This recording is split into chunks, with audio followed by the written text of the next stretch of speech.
Hello everybody, welcome back to another video with Mighty 90. Today, I have an exciting game to share with you. A pretty brief game, but still very exciting. From two unanimous players on Leash Chess, both above 2100. I don't want to spend too much time in the opening. Just the petroffs defense. A 4 knights game, and then bishop b5. I do want to touch on this move. Not a very good one, because the knight to d4 is there, which is what is played in the game. And now the bishop goes back to c4. It says better is play knight d4 and be okay with the position like this. e5. You can't move the knight or else the pawn's going to get taken. So it says e5, take the knight, take this pawn. He takes your pawn, and then play bishop c5. Both sides castle and be okay with this position for black. Totally even. So, here we see knight c6, bishop b5, knight d4, bishop c4, d6, and d3. I want to talk about d3 too. I don't like this move. The computer doesn't either. Eval goes from plus 0.4 to minus 0.6. The problem with d3 is that you cut off your bishop to e2. Why is that an issue? Because of black's next move, bishop g4. Pinning the knight, and there's no good way to defend it. From here, the try is h3, and the bishop is the one that does the capturing. The pawn takes, and the pawns are now wrecked on the king side, and we'll see how this knight on d4 becomes a dominant piece in the game. From here, it's knight h5, maybe looking to f4, and to allow this queen on d8 some more room. We see bishop e3, c6, limiting this knight. We see an exchange, doubling black's pawns, but black doesn't mind. Knight e2, queen f6, protecting the pawn on d4, and attacking the pawn on f3, and allowing this knight to go to f4 at some point, with protection from the queen. Knight g3, another move by white I don't like. Knight g3 is begging black to play what? Knight f4. It says, okay, you gave up control over f4 with your last move. Now I'm going to take it from you. Queen d2. g6. Best is a5, and I like this move. It's daring white to castle, and then b5. a4, squashing this bishop. White's obviously not going to castle, but something else, best move maybe a4. Then a problem with this is that you can play something like d5. Exchange. Allow this check, but be okay going uncastled. White has no coordination, no harmony with his pieces, and it's just not a good position. Evaluation reads about negative 2.1 here. So, not played. After knight e2, queen f6, knight g3, knight f4, we have queen d2. We have g6. Castle. Again, b5 here now is recommended. Not played. a5 is played with the idea of b5, and again, trapping the bishop. a4 says not so fast. And now, after a4 is played, h5 is played. What's the idea? Well, after h5, our idea is to play bishop h6, move the knight, and have this pin on the queen. From here, best is to play either king b1 or c3. King b1 getting out of the pin. c3 trying to break the center. What's played here? e5, and I don't like this move. The idea of e5 is to, say, take the pawn, and I want to play knight e4. And open up and empty a square after e5 for my knight. This is not how you should be playing it, though, and we'll see why in a second. Take note of how this pawn controls this key f5 square. e5, pawn takes, knight e4, and queen e7. Remember how I said that f5 square was going to be important? What do you do now? Here's h4, and now bishop h6 first to stop knight g5 with support from h4. After king b1, boom, f5.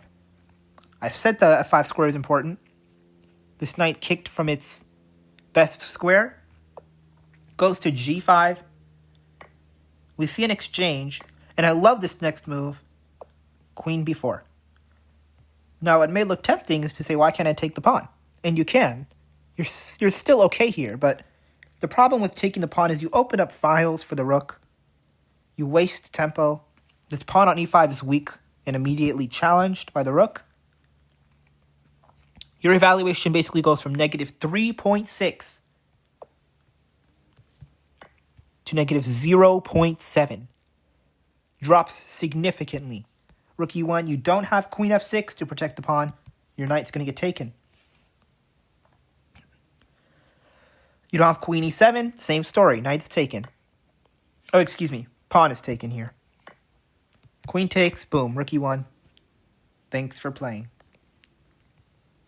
So, my point, queen g5 here would not be a good idea. What's played is queen b4, offering a queen exchange. Accepted. And yes, black has double pawns, but an open rook. And we're going to see how that is put to use shortly. Rook e1 attacks e5. Boom, rook a5.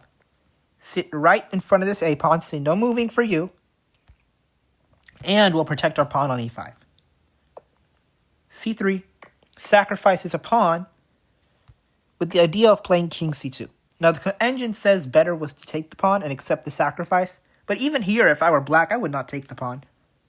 It's just, I don't like the idea of opening up this position, letting the white king just come out easily, take the pawn back. I don't like that. No. Here, black would play the move I would have played. King d7. Just gets the king out. Totally fine as well. Evaluation is still negative 3.8. We see the pawn take. We see the pawn capture back. Here you could have, it says you could have also taken with the rook. But what's the point of giving him a passed pawn? I don't see it. I don't see it. I like white's or black's move here. Pawn takes d4. Bishop b3, protecting his pawn. And the passed pawn on h5 rolls. Rook e8 first. Exchanges. Check. King d7. King c2. h4. Passed pawn. Marching forward. King d2. h3. Bishop c2. Now, h2 would not be good. Rook h1 is going to win the pawn. No defending it. You're still better here with black. You can play knight e6 and trade. But why trade your passed pawn for a pawn on g5 that is so vulnerable? I guess black had the same idea. That's why he did not play h2. He played rook a8, and I love this move. Says, okay, my rook served its function, protecting the e-pawn that was played, or that was there earlier in the game. Now it's back off. Rook b1, king c7, just protect the pawn. Rook e1, rook h8. Says, I don't even care if you want to check me. I'm just going to start marching with the pawn. a5, h2, rook h1, knight e6. Your rook squashed, cannot move, and this pawn is under fire. King e2, just take the pawn. f4, knight e6. Love this next coordination. It says best is bishop d1. Completely just move your bishop back. I mean, you're lost here with white. It's negative 7.2. White plays a much more human move, king f3, but this coordination with the knight as rook is excellent. King g2 after rook h3 check. Boom, knight takes f4. Check, can't take my rook. King falls back to f1. King b8. Bishop b3. Some silly moves by white, while black slowly but surely makes progress. King a6, now the bishop is no longer guarding the square. King d2. King takes a5. And after bishop b3 and king b4, white just resigns. What are you supposed to do? Can't touch your rook. If you move your bishop, then, well, there's so many ways to win. We'll start with the rook takes d3 check. King moves, roll back to h3. And now what? It's just toast. There's just nothing. If you try to move your bishop, okay, king c3. Bishop back again, d3. Bishop has to sack, and now what? Can't move your f-pawn or else g3. And then g2. And if you move your king, King d2, you have to move your rook now. And play king d1, well, we'll just start coming right towards your king, or not right towards that rook. King g2 coming up.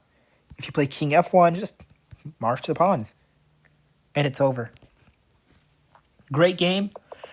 What really stuck out to me here was this bishop g4 idea, trading the bishop for the knight, letting him trade his bishop for the knight, and then finding this f4 square. That was the very monumental, very important square for this game. And from here, black was just in full control. Anyway, your guys' thoughts on this game. Please let me know in the comments below. If you guys would like to see me make a video on anything else, any openings, traps, tricks, let me know once again. Thank you all for watching, and take care.